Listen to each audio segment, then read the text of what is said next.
which is what they try to do. Get 37 faithless electors to change their vote. 37 takes Donald Trump down to 269. That's what they're trying to do.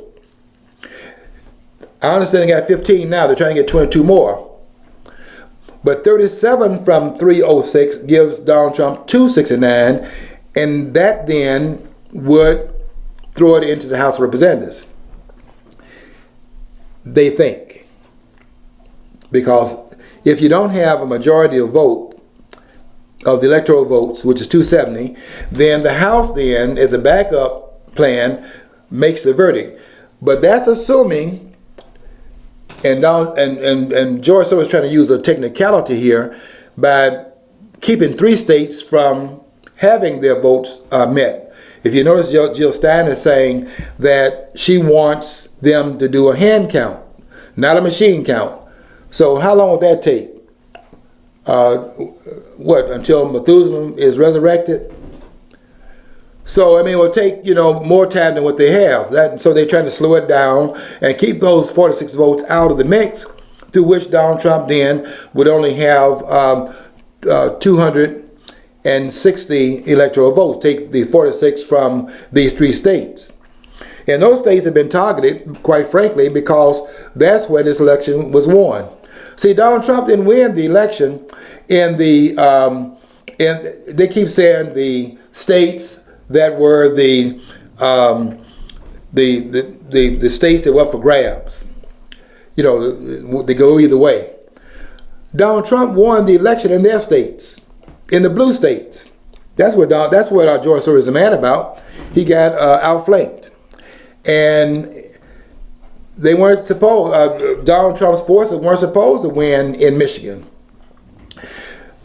Wisconsin was supposed to be safe, and Pennsylvania hadn't been in the Republican quarter since the 1980s. All those were considered safe states. And if you remember before the election, everybody was saying that he has no path. That's because we were looking at the election in 2012, we were looking at the election in 2008, and in 2000 when Al Gore ran against George W. Bush 43, he had to, there was a certain amount of doubt about the election because of 25 electoral votes at that time in Florida, which has 29 right now, the same number of votes they have in New York today, but it had 25 at that time. If you don't get those 25 votes in Florida, where his brother was governor, how do you think that was going to turn out?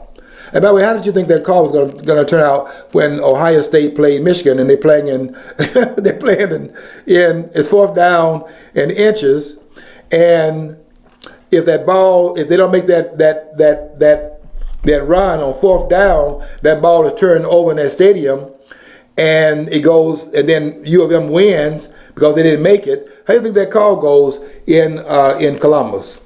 I mean, in Ohio.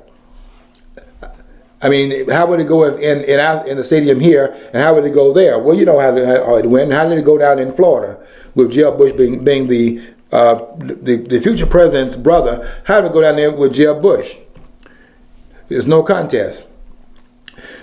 But we must have an orderly transition of power, and what people do is they walk away from it because they don't want to create a civil war kind of environment. And so they walked away from it.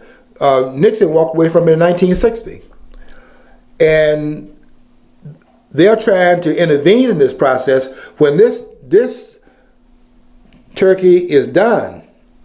We voted in this election. American people are watching this, and they are trying to go around this vote to install Hillary Clinton. And the reason why they want it in the House of Representatives is because they think there's sufficient reason to believe that Donald Trump is held in some suspicion by those in his own party. And also George Soros' money can come to play a role in it and put it in the House of Representatives, and they can then undo the process there. But that's very dangerous. And we're trying to head that off and to be out there as a voice of reason, because that's a very dangerous process we're into right now. But the process is that the electoral vote, 530 in number, 270 needed to be the majority of those votes, will choose the next president of the United States. As it stands right now, if nothing else changes, Donald Trump is the 45th president of the United States. Stay tuned to what's going on. Keep your eyes on the prize. And we do have a president that goes in, if all things are as they are now, that has actually done something. And I think we're in for a much smoother ride than what we've had over the last 8 years with President Obama. And we will see how Donald Trump does. He goes in, and we should all get behind him to give him the best chance of being the best president he can be. Okay, got to get out of here. Glad you stayed tuned for the last hour. Don't forget to watch all the programs, and don't forget to follow your dream. Because if you don't follow your dream, you'll never know what's on the other side of the rainbow.